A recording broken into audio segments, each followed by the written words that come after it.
నమస్తే అండి, శుభోదయం. ఈరోజు కూటమి ప్రభుత్వం ఏర్పాటై ఒక సంవత్సరం గడిచింది. ఈ సంవత్సరంలో మేము సాధించిన విజయాలు, సాధించినవి, ఇంకా సాధించాలనుకున్నవి, భవిష్యత్తులో సాధించాలనుకున్నవి ముఖ్యమంత్రి చంద్రబాబు నాయుడు గారు, అలాగే ఉప ముఖ్యమంత్రి మన పవన్ కళ్యాణ్ గారు ఈరోజు ప్రజలకు వివరిస్తారు. ఆ విషయాలకు నేను పోవడంలా. అయితే నేను పవన్ కళ్యాణ్ గారు ఎవరు అన్న విషయం మీద నేను కొద్దిగా మీకు ఇన్ఫర్మేషన్ ఇద్దామని అనిపించింది నాకు. ఎందుకంటే ఈరోజు ప్రెస్ మీట్ అయిన తర్వాత కూడా ప్రెస్ మీట్లో మాట్లాడాను, కానీ ఈ విషయాలు మాట్లాడలేదు. ఎందుకంటే కొద్దిగా వివరంగా మాట్లాడదామని ఉద్దేశంతో. పవన్ కళ్యాణ్ గారు కేవలం ఆంధ్రప్రదేశ్కి సంబంధించిన వ్యక్తి, లేకపోతే తెలుగువాడు, తెలుగు ప్రజలకు సంబంధించిన వ్యక్తి అని చాలామంది అనుకుంటారు.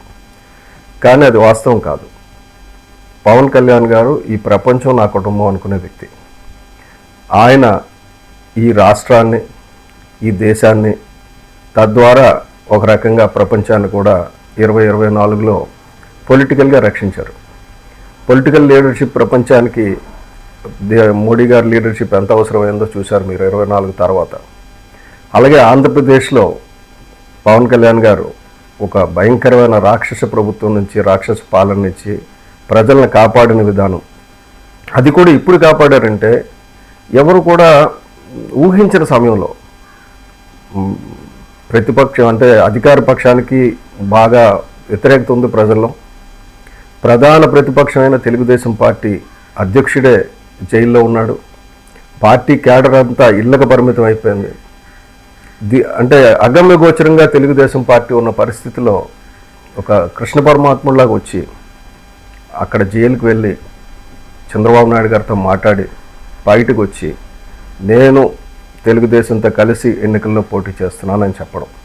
అప్పటికే ఆయన బీజేపీతో ఉన్నారు, కానీ నేను తెలుగుదేశంతో కలిసి పోటీ చేస్తున్నాను, తెలుగుదేశంకి బీజేపీకి పడదు. అటువంటి సందర్భంలో ఆయన తీసుకున్న నిర్ణయం చాలామందికి ఆశ్చర్యం వేసింది. ఎవరికి ఇష్టం ఉన్నా లేకపోయినా నేను చేస్తానని ఆయన చెప్పడంలో ఒక ఆంతర్యం ఏంటంటే, ఆయన చాలా భవిష్యత్తుని ఊహించి చూడగలిగే వ్యక్తి. అంత దూరంగా ఆలోచించే వ్యక్తులు ఈ దేశంలో నాకు కనపడలా. రాష్ట్రంలోనే కాదు, దేశంలో కూడా కనపడలా. అతను ఆ రోజు చెప్పిన స్టేట్మెంట్ తర్వాత చూస్తే తెలుగుదేశంకి జవసత్వాలు పుంజుకున్నాయి, కూటమి ఏర్పడింది. కూటమిలో తను తగ్గి కూటమిని గెలిపించాడు. తగ్గడం వల్ల 21 సీట్లే తీసుకోవడం వల్ల కొద్దిగా తగ్గింది అనిపించుకున్న 100% స్ట్రైక్ రేట్తో ముందుకు వచ్చి, తగ్గడం వల్ల ఎవరు తగ్గరు, తనను తాను తగ్గించుకున్నవాడు హెచ్చించబడును అని చెప్పినట్టుగా ఆయన ఎదిగిపోయాడు బాగా. అయిపోయిన తర్వాత చాలామందికి ఏంటంటే పవన్ కళ్యాణ్ గారు ఇలాగ చేయడం లేదు, పవన్ కళ్యాణ్ గారు అలాగే చేయడం లేదు, పవన్ కళ్యాణ్ గారికి రాజకీయాలు చేత కాదు, 2 చోట్ల ఓడిపోయాడని ఇదివరకు చెప్పారు. కానీ 21 గెలిచిన తర్వాత కూడా పవన్ కళ్యాణ్ గారికి ఇది చేత కాదు, అది చేత కాదని. ఆయనకి ఏం చేతనవునో పంచాయతీరాజ్ గురించి కానీ, అటవీ శాఖ గురించి కానీ, వీటన్నిటిలోనే అసలు వినూత్నమైన ఆవిష్కరణలు ఇప్పటి వరకు ఎవరు ఊహించిన విధంగా పంచాయతీరాజ్ శాఖను కానీ, అటవీ శాఖని కానీ, అలాగే సైన్స్ అండ్ టెక్నాలజీ శాఖను కానీ ఆయన నిర్వహిస్తున్న తీరు చూస్తే మతిపోతుంది. అసలు ట్రెండ్ సెట్టర్, ఒక నూతన ఒరవడిని సృష్టించారు. అలాగే పొలిటికల్గా నేను ఎలాగెదగాలి, నా పార్టీ ఎలాగెదగాలి అని ఆలోచించకుండా రాజకీయ సుస్థిరత కావాలి. ఏ దేశమైనా అభివృద్ధి చెందాలంటే, ఏ రాష్ట్రమైనా అభివృద్ధి చెందాలంటే మనం ఎదగడం కాదు, రాజకీయ సుస్థిరత కావాలని. అది చాలా విజ్ఞత ఉన్న వాళ్ళకి తప్ప మామూలు వాళ్ళకి అర్థం కాదు. చాలామంది ఏమనుకుంటారంటే తెలివి తక్కువడు, మిగతా వాళ్ళలాగా చేయాలని. సో అక్కడి నుంచి ఆయన ఒక కొత్త ట్రెండ్ సృష్టించి, ఇప్పుడు ఈ ట్రెండ్ నేను చెప్తున్నాను, ప్రపంచం దేశంలోనే మిగతా దేశాల్లో పొలిటికల్ పార్టీలు ఈ ట్రెండ్ను చూస్తాయి. ఎందుకంటే చాలా దేశాలు పతనం అయిపోవడానికి కారణం పొలిటికల్ ఇన్స్టెబిలిటీ, రాజకీయ అనిశ్చితి వల్ల చాలా దేశాలు ఇవాళ తగలబడిపోతున్నాయి. అటువంటి అనిశ్చితి నుంచి మన రాష్ట్రాన్ని, మన దేశాన్ని కాపాడిన ఒక మహానుభావుడు పవన్ కళ్యాణ్ గారు. ఎవరు ఒప్పుకున్నా ఒప్పుకోకపోయినా ఇది వాస్తవం, జరిగింది.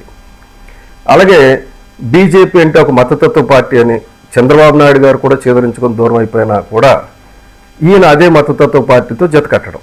చాలామంది ఏమనుకున్నారు, బీజేపీని మతతత్వ పార్టీగానే చూశారు. కానీ పవన్ కళ్యాణ్ గారు అంతకు దాటి చూశారు. బీజేపీయే హిందుత్వాన్ని బతికించగలదు, బీజేపీని మనం స్ట్రెంగ్థన్ చేసుకోవాలి, మన హిందుత్వాన్ని మనం రక్షించుకోవాలి అని చేసి బీజేపీతో జత కట్టినప్పుడు కూడా ప్రతి ఒక్కరు, ఈ దేశంలో నాకు తెలిసిన ప్రతి ఒక్కరు కూడా ఏంటి పవన్ కళ్యాణ్ పోయి బీజేపీతో జత పెట్టుకోవడం ఏంటి, కమ్యూనిస్టులు కానీ, కాంగ్రెస్ వాళ్ళు కానీ, కాంగ్రెస్ లీడర్స్ కానీ, పెద్ద పెద్ద వాళ్ళందరూ కూడా. కానీ పవన్ కళ్యాణ్ గారు నిర్ణయం తీసుకున్నారు. నిర్ణయం తీసుకున్న తర్వాత ఏమైంది? అయోధ్యలో రామ మందిరం నిర్మాణం అయింది. ఈ దేశంలో హిందువులు, మేము కూడా హిందువులు అని చెప్పుకునే పరిస్థితి వచ్చింది. హిందువులకు సమాన ప్రతిపత్తి వచ్చింది. ఈ దేశంలో ఇతర మతాలకు ఉన్న ప్రతిపత్తి హిందూ మతానికి లేదు. హిందూ మత దేవాలయం నుంచి డబ్బులు తీసుకెళ్లి ఇతర మతాలకు ఖర్చు పెడతారు. హిందూ మత ఆస్తులు అన్యాక్రాంతమైన ఎవరు పట్టించుకోరు. ఇటువంటి పరిస్థితి నుంచి సగర్వంగా ప్రతి ఒక్కరు కూడా నేను హిందువుని అని చెప్పుకునే పరిస్థితికి తీసుకురావడానికి కారణం పవన్ కళ్యాణ్ గారు.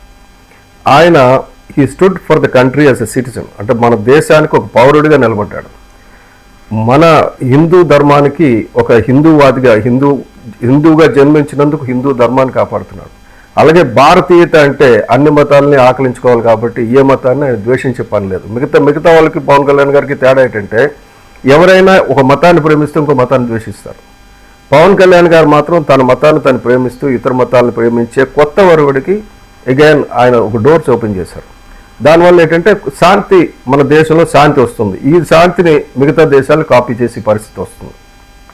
అలాగే ఈ మధ్యని కేకే అని చెప్పి ఒక సర్వే చేసి దాన్ని పెద్ద, అంటే మన ప్రాబ్లం ఏమైందంటే మన మీడియాలో ఒకటి ఏదైనా ఒక చెత్త వస్తే ఆ చెత్తను విపరీతంగా విస్తృతంగా ప్రచారం చేస్తాం మనమే. ఈ కేకే సర్వే ఏం చెప్తాడు? పవన్ కళ్యాణ్ గారు చాలా మంచివారు, ఆయన అవినీతికి పాల్పడడం లేదు, ఆయన ఆఫీసర్లు కూడా ఎవరు అవినీతికి పాల్పడటం లేదు, కానీ ఆయన పార్టీ నిర్మాణం చేసుకోకపోతే నష్టం వస్తుంది. అరే పవన్ కళ్యాణ్ గారు ఎవరో నీకేం తెలుసు? ఆయన ఉద్దేశాలు నీకేం తెలుసు? పార్టీ నిర్మాణం జరగలేదని నువ్వు అనుకుంటున్నావు, కానీ పార్టీ నిర్మాణం ఆయన ప్రజల గుండెల్లో చేసేసుకున్నాడు. రాష్ట్రం కాదు, రాష్ట్రం దాటి వెళ్ళిపోయింది. దేశం అంతా కూడా ఆయనకి ఇప్పుడు ఎక్కడ పార్టీ పెడతారా, రండి మా దగ్గర పార్టీ పెట్టండి, మీలాంటి వాళ్ళు కావాలని అడుగుతున్నారు. నాయకుల నుంచి పార్టీ నిర్మాణం కాదు, ప్రజల నుంచి పార్టీ నిర్మాణం చేస్తున్నారు పవన్ కళ్యాణ్. ఇది గుర్తుపెట్టుకోవాలి కేకేశ్వర వాళ్ళు.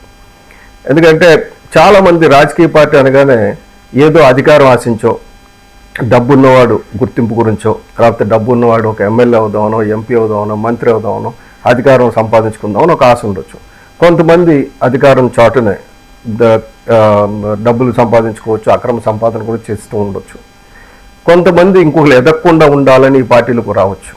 అందరూ వస్తారు, పార్టీ అన్న తర్వాత సమాజంలో అందరూ వస్తారు. కానీ పవన్ కళ్యాణ్ గారికి ఉన్న ప్రత్యేకత ఏంటంటే ప్రజారాజ్యం పెట్టిన దగ్గర నుంచి, తన అన్నకు ద్రోహం చేసిన వాళ్ళ దగ్గర నుంచి ఈ రోజు వరకు మన పార్టీలో ఎవడు మంచివాడు ఎవడు చెడ్డవాడు అన్న డేటా పవన్ కళ్యాణ్ గారి దగ్గర ఉన్నంతగా ఎవరి దగ్గర ఉండదు. ఆయన ఒక వ్యక్తి కాదు, ఒక వ్యవస్థ. ఆయన వెనకతలు పనిచేస్తున్నది ఒక వ్యవస్థ పనిచేస్తుంది. ఒక లక్షలాది మంది పనిచేస్తున్నారు ఆయన గురించి. ఈ విషయం చాలామందికి తెలియదు. పవన్ కళ్యాణ్ గారి దగ్గరికి వెళ్ళి మా నియోజకవర్గంలో ఫలానా జరుగుతుందో ఆయనకి వెళ్ళి చెప్పేయాలి, అర్జెంట్గా చెప్పేస్తే ఆయన తెలుసుకుంటారని ఆయనకు తెలుసు. ఆయన తెలిసే టైం గురించి వెయిట్ చేస్తారు. చాలామందికి ఏంటంటే ఆయనకి వెళ్ళి చెప్పలేదు అని చెప్పేసి. ఇంకోటి ఏమంటే మనం అధికారంలో ఉన్నాం, పవన్ కళ్యాణ్ గారు అధికారంలో తక్కువ సీట్లలో ఉన్నారు, జన సైనికులు ఇప్పుడు మనం ఇష్టం వచ్చినట్టు అణిచేయవచ్చు, లేకపోతే మన పార్టీలో మార్చేసుకోవచ్చు అని అనుకుంటారు. అవన్నీ కూడా సంకుచితమైన భావాలు. నాకు ఆ భావం చంద్రబాబు నాయుడు గారితో ఉంటుందని నేను అనుకోను. కానీ కిందన ఏంటంటే మన పార్టీ బలపరచుకోవాలి. మన పార్టీ బలమే పునాదే పవన్ కళ్యాణ్ గారు. పవన్ కళ్యాణ్ గారు జనసేన బలంగా లేకపోతే వేరే పార్టీలు మనుగడ లేదు ఇక్కడ. ఆ పరిస్థితికి వచ్చాం, అది గుర్తుపెట్టుకోవాలి. ఎవరైనా సరే జనసేనతో సఖ్యతగా ఉండి జనసేనతో సఖ్యతగా ఉంటే వాళ్ళ భవిష్యత్తు బాగుంటుంది. జనసేనను తినేద్దాం, లేకపోతే జనసేనాన్ని మోసం చేద్దాం, జనసైన్యానికి అన్యాయం చేద్దాం అనుకున్న వాళ్ళు నష్టపోతారు. ఎంత నష్టపరచుదామని ట్రై చేస్తే జనసేన అంత ప్రజల్లో బలపడుతుంది. ఈ విషయం గమనించాలి.